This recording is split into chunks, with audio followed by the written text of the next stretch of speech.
Hello, and welcome to this lecture entitled The Alabama Civil Rights Movement of the 20th Century. We'll cover these three topics: the problem of the color line in the 20th century, the NAACP in Alabama from its founding to its suppression, the so-called civil rights movement proper, that is the decade from the Brown decision to the passage of the Voting Rights Act, and civil rights in Alabama after the Voting Rights Act. In 1903, the great intellectual W.E.B. Du Bois claimed in the first paragraph of his famous book, The Souls of Black Folks, that, quote, the problem of the 20th century is the problem of the color line, unquote. That is, he understood at the time Jim Crow was accelerating that race was going to be problematic for a long, long time. He was correct. He was also the nemesis of Booker T. Washington. Where Washington wanted blacks to improve themselves economically to earn their citizenship, Du Bois regarded citizenship as a natural right and believed agitation rather than accommodation was the proper tactic. Regardless of which man was correct, white supremacy was more intransigent than either realized. Du Bois founded the Niagara Movement in 1905 that folded into the National Association for the Advancement of Colored People in 1909. He became the longtime NAACP magazine editor. That magazine was called The Crisis. Let's revisit our older lecture on black resistance to Jim Crow and bring it up to 1956. The first NAACP chapter in Alabama was founded in Talladega in 1913, but lasted only as long as the job of the professor who founded it. When he was fired, the chapter failed, but other chapters arose in cities with larger black populations. Generally speaking, that would be Mobile, Montgomery, and especially Birmingham. Although these chapters were linked with the national office, they did most of their work on their own, organizing in their communities and working with existing power structures to ameliorate egregious problems through advocacy and negotiations. There was an upswing in chapters immediately after World War I when feelings of wartime excitement were high, but suppression, exhaustion, and the usual organizational problems led many chapters to fail by the early 1920s, and they did not revive until after World War II. Even then, the NAACP in Alabama worked through quiet, problem-specific advocacy like negotiating with police chiefs and mayors to relieve injustices. But the national NAACP chose the route of lawsuits. Though it wasn't yet protests in the streets, the 1944 Smith v. Allwright case eliminated the all-white primary, so Alabama whites countered with the so-called Boswell Amendment that imposed an understanding test on voters. Nevertheless, the NAACP chapters continued to try to register voters, particularly in the bigger cities, but had little luck in the countryside. This changed a bit with the Brown decision that desegregated schools in 1954 and Brown II in 1955. Particularly in Macon County, the NAACP encouraged black parents to register their children in formerly white schools. None of these registrations were successful, and the Alabama Attorney General, who was John Patterson, he later became governor, responded by outlawing the NAACP from doing business in Alabama on the thin pretext that it was what in Alabama is called a foreign corporation, that is, its headquarters is not in Alabama, and that it had not filed its incorporation papers properly to identify itself as a so-called foreign corporation. Thereafter, the NAACP lost influence as its chapters incorporated themselves locally as independent entities. Nevertheless, they continued their own agendas, registering voters, advocating with authorities, and organizing locally. This is the key to the civil rights movement before the Montgomery bus boycott, that local chapters, usually of the NAACP, worked both locally and quietly. But all that changed beginning in 1954 and 55. African Americans sought civil rights in three great areas: education, accommodations, and voting. And the movement took on distinct characteristics. It got loud and public, and it pressured state and federal governments for redress, not just local governments. Civil rights advocates did not abandon local organizing, quiet voter registration drives, or personal lobbying of businesses and local officials, but the activists added public tactics like demonstrations, marches, and boycotts that drew the attention of the new mass media, particularly television. Civil rights and education did not begin with the Supreme Court decision in Brown v. Board, but Brown crushed segregation in public schools across the United States. Decided in 1954 from cases that had arisen in 1950, it was followed almost exactly a year later with the so-called Brown II decision that spelled out that jurisdictions must desegregate, quote, with all deliberate speed, unquote. Southern whites emphasized deliberate over speed, and in Alabama, schools were forced to desegregate only in 1967. Hard on the heels of Brown, Alabama passed a pupil placement law and allowed superintendents to assign students to school. Then it passed the Constitutional Amendment 111 that allowed parents to choose the school for their children, codified segregated schools, and allowed teachers to flee to private, quote-unquote, segregation academies and take their state retirement funds with them. A 1956 law also allowed school boards to close schools that faced integration. When 14 black students sued for admission to all-white Tuskegee High School in 1963, that is exactly what Governor Wallace did. He closed the school after all of the white students transferred to those private segregation academies. Wallace's action backfired by allowing the federal court to apply its rulings in the case called Lee v. Macon, 1963 through 67. The attorney was Fred Gray, who was also the attorney for the Montgomery bus boycott. That Wallace's action in backfiring allowed the federal courts to apply its rulings to all schools under state control, kindergarten through universities. In March 1967, a three-judge federal court panel ruled all of Alabama's 1950s anti-segregation laws and constitutional amendments invalid, and the Supreme Court upheld that later in the year. Then until 1968, only a trickle of schools in Alabama had desegregated. After 1968, they were required to desegregate. That means that all deliberate speed took 13 years. Another event in 1963 that bears discussion is the so-called stand in the schoolhouse door.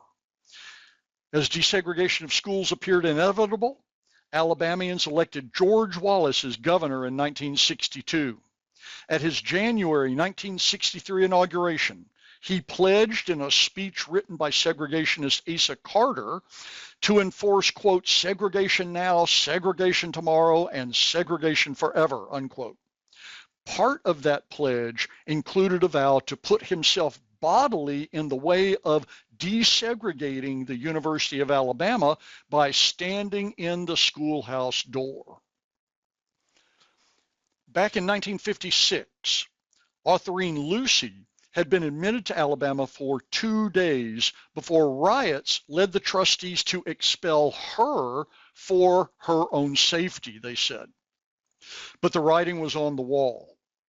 In the long spring of 1963, made long not only by George Wallace, but also by the Birmingham Civil Rights Campaign, Wallace made political hay from his pledge. U.S. Attorney General Bobby Kennedy visited in May of '63, trying to dissuade Wallace. And as a memento for that visit, Wallace had the Confederate battle flag raised over the Alabama Capitol. It stayed there until being taken down in 1992. Then on June 11th, Wallace, having prepped the scene, even choosing a spot for a symbolic stand against admitting black students, Vivian Malone and James Hood, that put him in the shade while Department of Justice officials had to stand in the hot sun to confront him, he stood in the schoolhouse door. Big ritual, big television, big news coverage, but to no avail. The students had already registered in Birmingham under court order and were spirited to their dorms, where they were well received by other students. That night, June 11th, President John Kennedy made a televised address to the nation, finally calling civil rights a moral as well as a political issue. This had been a big deal with the Southern Christian Leadership Conference, Martin Luther King and others. And Kennedy announced the introduction into Congress of the bill that became the Civil Rights Act of 1964, passed in large part as a reaction to Kennedy's assassination in November of '63. The Civil Rights Act of 1964 and federal Judge Frank M. Johnson were the ingredients for imposing integration in Alabama. Johnson was a classmate of Wallace's in law school. He served in World War II. He was appointed a federal attorney in Alabama, then was appointed judge in the federal Middle District of Alabama in 1955, less than 3 months before the Montgomery bus boycott. Johnson presided over the lawsuit that undergirded the boycott. That's called Boynton versus Gale. And he presided over dozens of other important cases in the civil rights movement in Alabama. It is fair to say, I believe, that without Judge Johnson and his rulings, civil rights would look very different in the state of Alabama. Another area of civil rights agitation was in public accommodations. De jure segregation began with Jim Crow rail laws in the 1890s. But rail travel had given way to buses by the end of World War II, and those buses were just as segregated in Alabama. The first chink in the armor of transportation segregation occurred in 1946 with the Supreme Court decision in Morgan versus Commonwealth of Virginia that ruled Virginia's bus segregation law was unconstitutional for interstate passengers. That is, if you were on a bus and you were going from one state to another, you could not be discriminated against based on your race. The following year, 8 black and 8 white members of CORE, the Congress on Racial Equality, tested the Morgan decision by riding together on interstate buses in 4 Upper South states. They were arrested 6 times for violating state segregation laws in their 2-week so-called journey of reconciliation.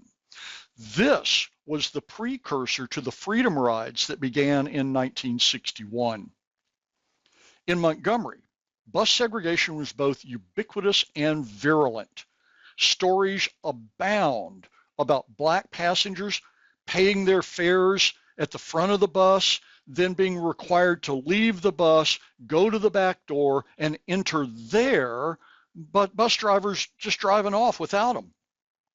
In one particularly bad 1950 incident, a uniformed soldier paid his fare at the front, insisted on walking down the clear aisle through the white section with one person there, refused to be thrown off the bus, and after an altercation with a policeman in which he was beaten with a billy club, he was shot by those policemen as he was running away from them. The year previously, 1949, some black professionals in Montgomery had formed the Women's Political Council, the WPC. to advocate for better treatment across the board, but particularly on buses. Little happened, but by 1954, tensions were very high, and the local NAACP chapter, its president was E.D. Nixon, and its secretary was Rosa Parks, began looking for a test case to challenge Montgomery's bus segregation ordinance and its practices. Opportunity arose when Claudette Colvin was arrested in March of 1955 for refusing to vacate her bus seat, but only a small boycott erupted. Then on December 1st, 1955, Rosa Parks refused to give up her seat 2 blocks after she boarded her bus, and then she suffered arrest. E.D. Nixon, along with white lawyer Clifford Durr and his activist wife Virginia Durr, bailed Parks out and persuaded her to become the test case. Longtime WPC president Joanne Robinson, a professor at Alabama State, planned a 1-day bus boycott for December 5th, the trial date for Rosa Parks, and Robinson printed up 50,000 boycott announcements. She got E.D. Nixon's support first, then she got support from preachers Ralph Abernathy and Martin Luther King Jr.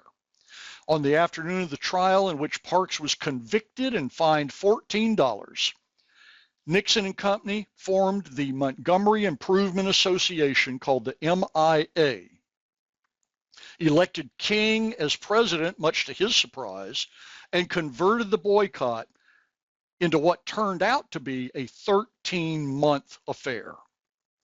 The boycott was not clean and neat, but suffice it to say that attorney Fred Gray could not use Parks' case to challenge the constitutionality of the segregation ordinance.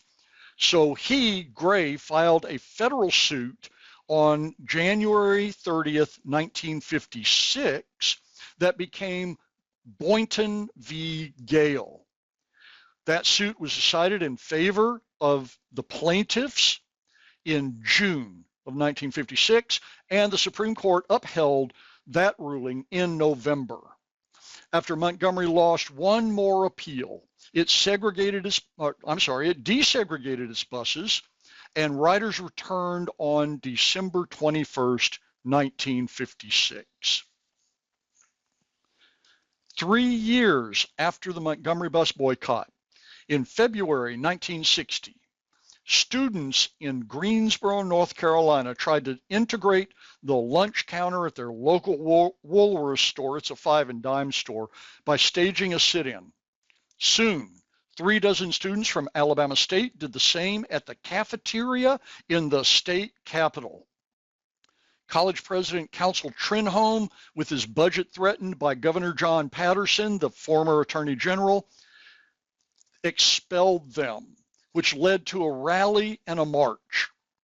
Also in 1960, the Supreme Court again ruled that interstate buses and terminal facilities serving them must be desegregated. Interstate buses and terminal facilities serving them must be desegregated.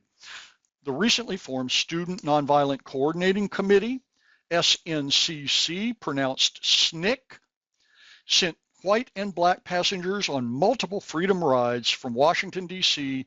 to New Orleans to test compliance. Things went okay with a few arrests until their bus was firebombed and they were beaten outside of Anniston. Another group left Anniston, got to Birmingham, where Police Commissioner Bull Connor allowed Klansmen to beat the passengers for 15 minutes. New SNCC passengers from Nashville picked up the freedom rides in Birmingham, but were beaten in Montgomery. But U.S. Attorney General Kennedy persuaded Governor Patterson to give them safe passage into Mississippi. When the Freedom Riders arrived in Jackson, they were placed under arrest, and many served sentences in the state prison. Then in 1963, after struggling to get businesses and buses to desegregate since the early 1950s, Birmingham's Fred Shuttlesworth, a reverend in the Baptist Church, founded the American Christian Movement for Human Rights, he founded that in 1957, as we'll talk about in a minute. He invited Martin Luther King and the Southern Christian Leadership Conference to come to Birmingham to help.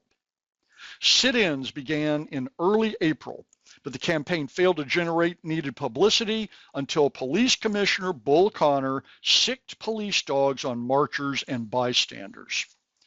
Protest marches increased, arrests ensued, including Martin Luther King, who wrote letter from Birmingham jail from his cell, but still the nation was looking at other things. Then on May 2nd, a desperate campaign initiated another march called the Children's Crusade because it was composed of students as young as 9 and 10 years old. Connor, the police commissioner, made mass arrests and filled up the jails. Then, as protests continued, he turned fire hoses and police dogs on those successive protests because he had no more room to house prisoners.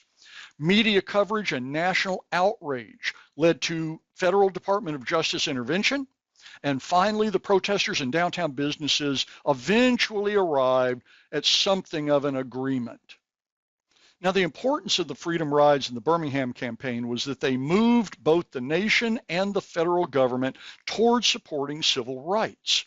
Again, on June 11th, 1963, President Kennedy announced his Civil Rights Act, which was the most sweeping since Reconstruction, and it made civil rights protests in Alabama fodder for headlines and TV coverage.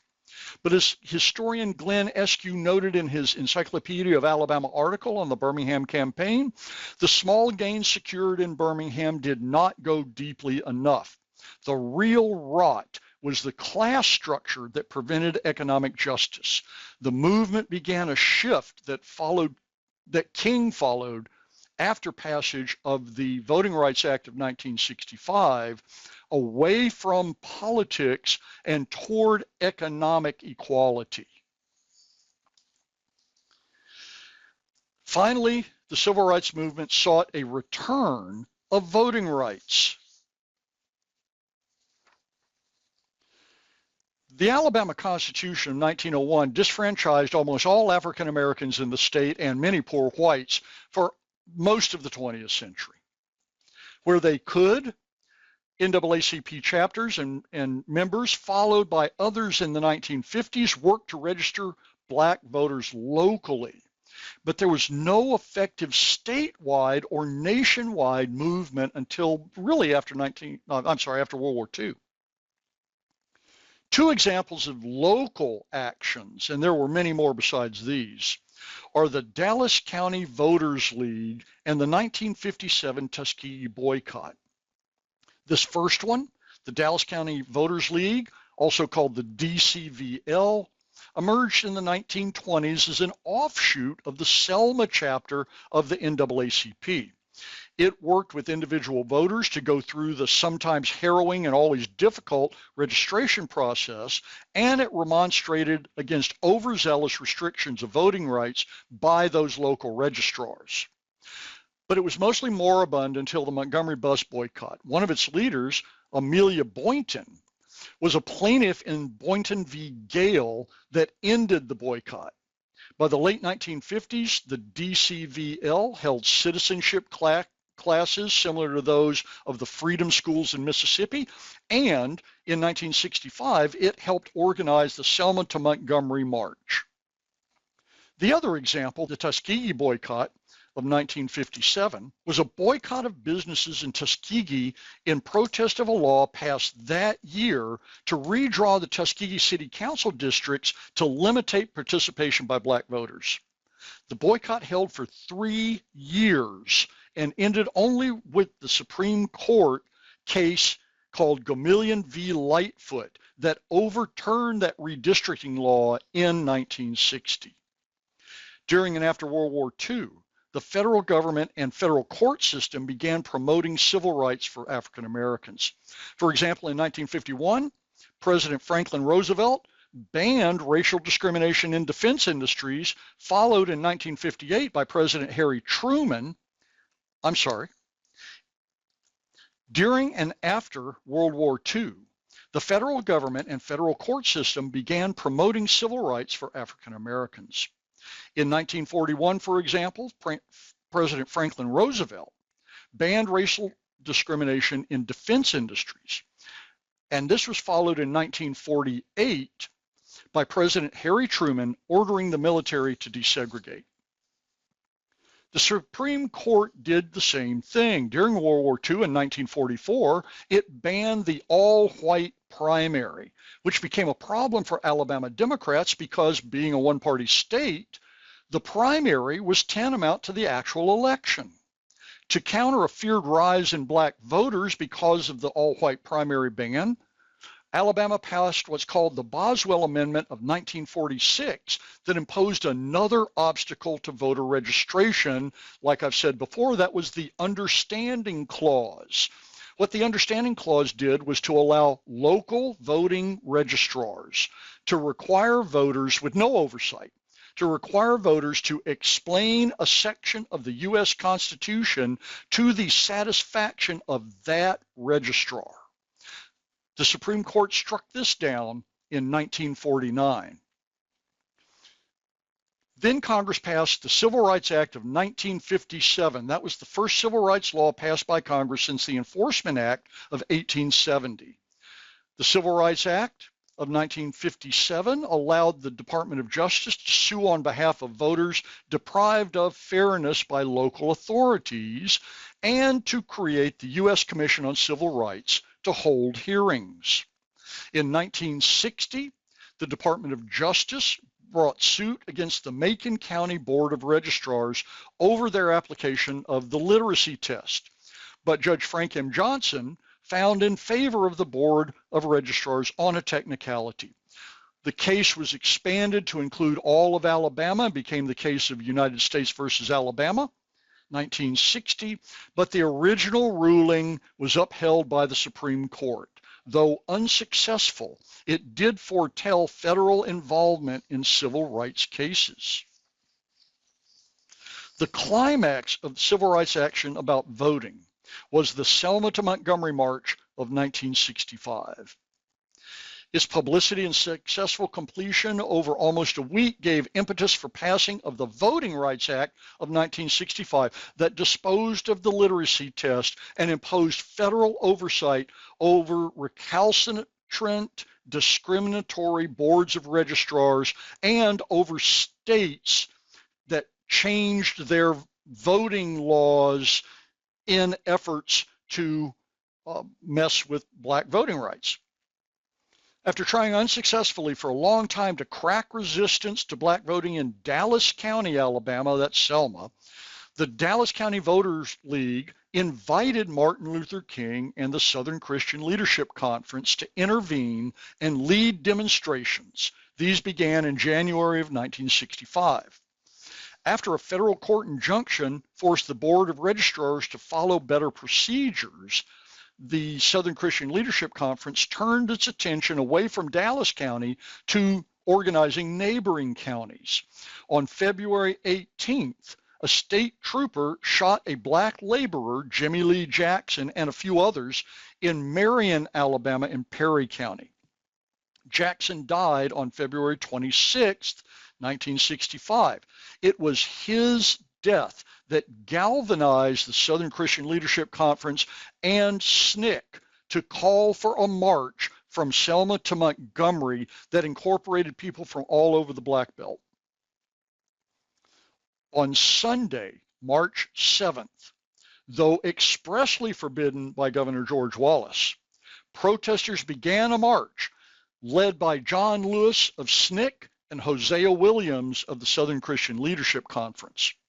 This turned into the famous Bloody Sunday March after 56 marchers were hospitalized for injuries received from an attack by local deputies and state troopers. Judge Frank M. Johnson entered the fray again. He issued a federal injunction against Wallace's decree that prohibited a march. And so on March 9th, Martin Luther King led another march, but just to the point where the Bloody Sunday attack began. That same night, Episcopal Reverend James Reeb in Selma to support the march, was beaten to death in an attack related to his advocacy.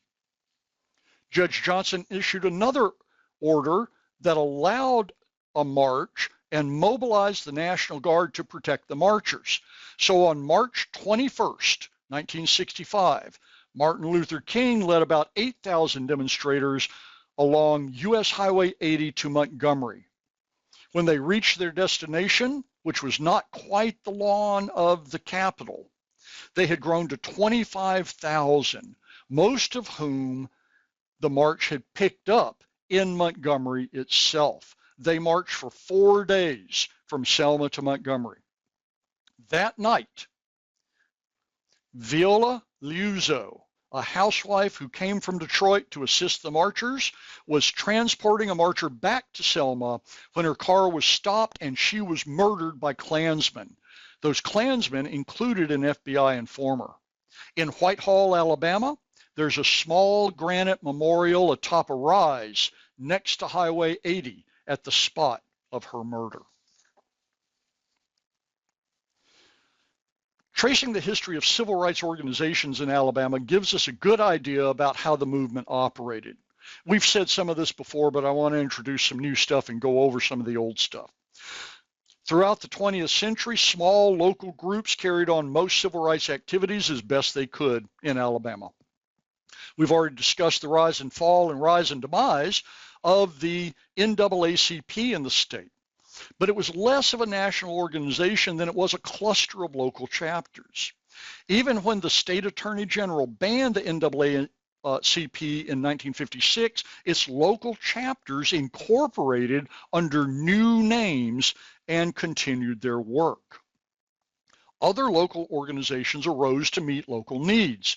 The Dallas County Voters League, for example, emerged, as I've said, from the Selma NAACP chapter in the 1920s and existed into the 1970s.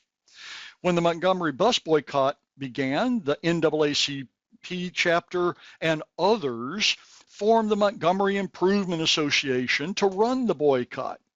And in Birmingham, Reverend Fred Shuttlesworth organized the Alabama Christian Movement for Human Rights in 1957. After the Montgomery bus boycott, Martin Luther King was catapulted to prominence, but was at loose ends as to how to proceed. He and others organized the Southern Christian Leadership Conference with King as president and with a single secretarial employee in 1957 with the avowed purpose of opposing discrimination through nonviolent protests. This marked a new direction in resistance. Two Southern Christian Leadership Conference operations were Project Alabama, which was sit-ins and demonstrations in targeted cities, and Project C for Project Confrontation in Birmingham, with the plan to fill the jails. Southern Christian Leadership Conference after 1965 focused on desegregation and poverty, then moved into northern cities with large black populations. King himself was assassinated in April 1968 when he was supporting striking sanitation workers in Memphis. Another organization, the Student Nonviolent Coordinating Committee, SNCC, pronounced SNCC, was founded by young people in 1960 and was responsible for some lunch counter sit-ins and the Freedom Rides of 1961. It worked with the Southern Christian Leadership Conference, but many of its members intensely disliked Martin Luther King and the other reverends of the Southern Christian Leadership Conference. But they cooperated until after the Selma March. The highest profile leader in SNCC was John Lewis of Pike County, Alabama, who went on to become a congressman representing Atlanta. He died in 1920. Now, civil rights did not stop with the Selma March or with the Voting Rights Act. Although Martin Luther King took on new roles and there was a nationalization of the movement, Alabama saw a return to local action but this time bolstered, at least in theory if not in practice, by federal courts and federal programs in the War on Poverty. Succeeding in getting the Voting Rights Act in 1965 allowed a real uptick in electioneering among black folks for the 1966 election in Alabama, but by that time some of the more radical SNCC members, the left wing, began to split away from that group's alliance with the Southern Christian Leadership Conference. In addition, it took the Southern Christian Leadership Conference a while to focus on the connections between disfranchisement and poverty in the black community, a collection that the Student Nonviolent Coordinating Committee had long understood. This tension exacerbated problems between the two organizations.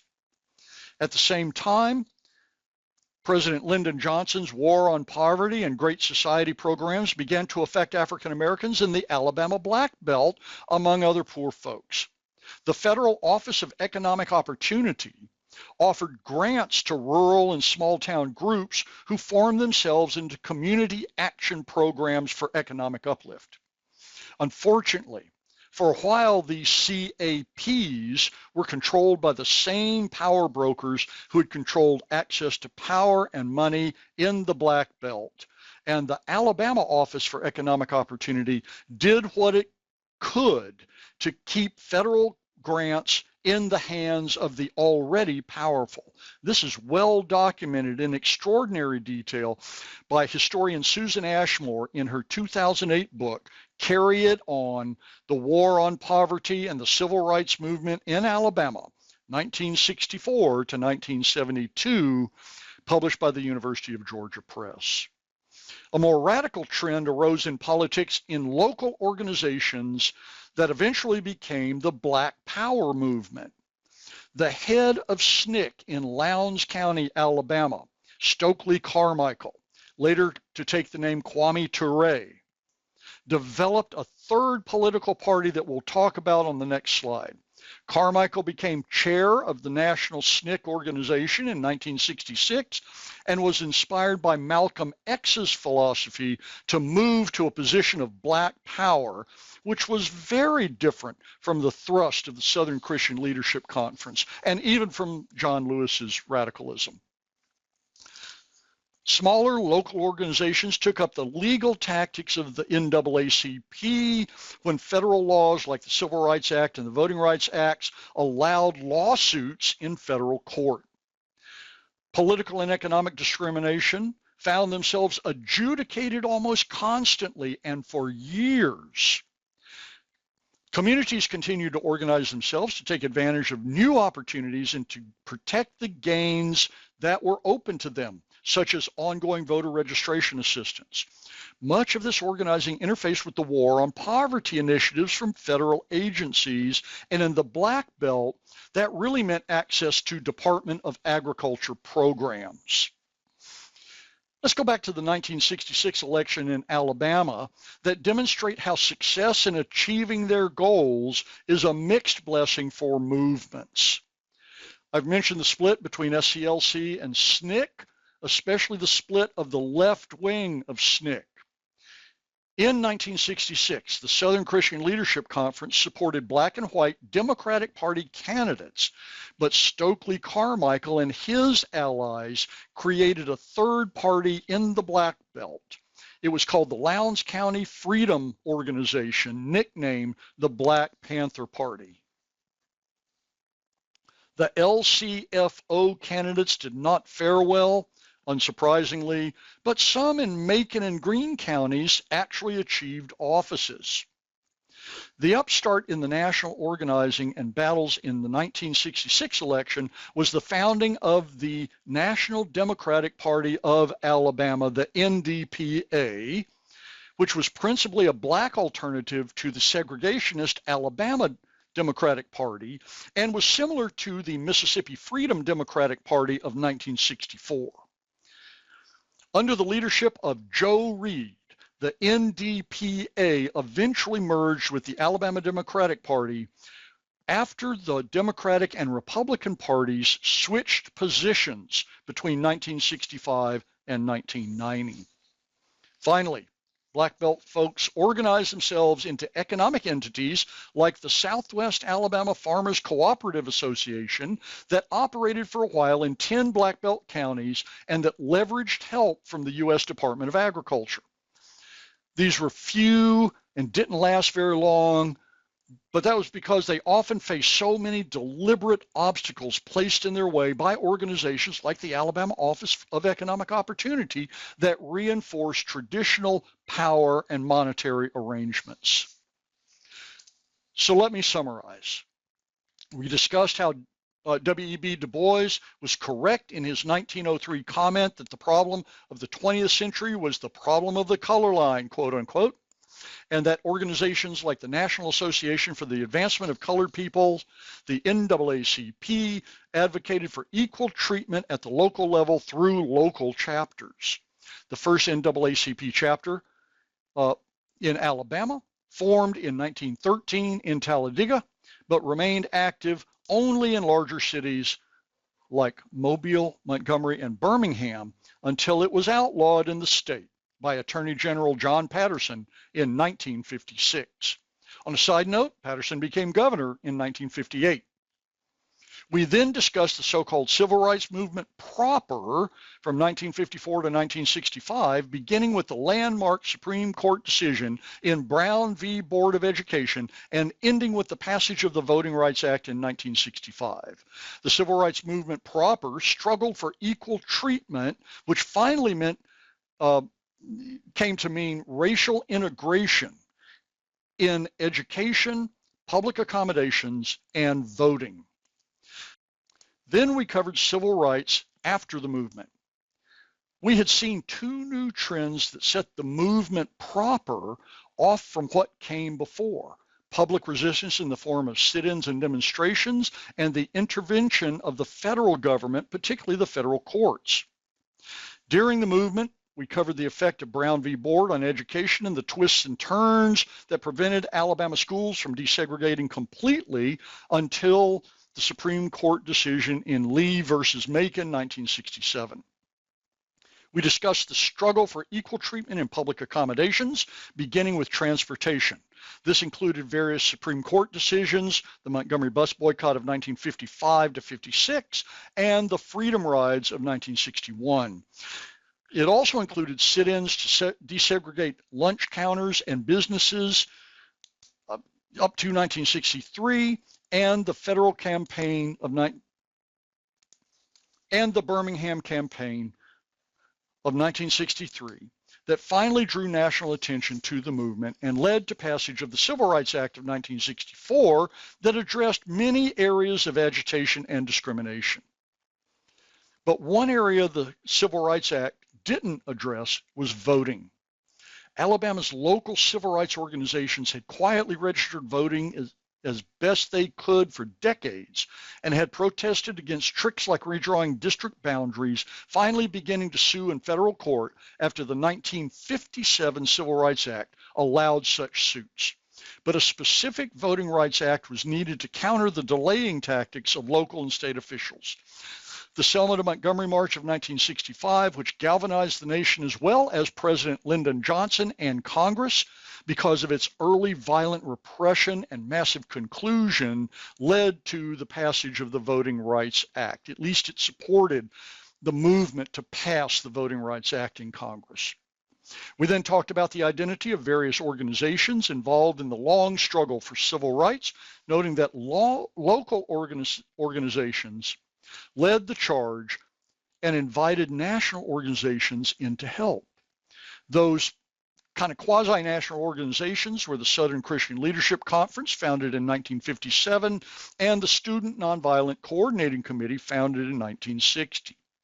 Finally, we noted that after achieving success in the Civil Rights Act and the Voting Rights Act, the movement splintered as it argued over proper electoral politics and over economic analyses of the problems of poverty. The split in SNCC led to the founding of the Lowndes County Freedom Organization as a third political party, nicknamed the Black Panther Party, a movement that reemerged in Oakland, California in 1968 under that name.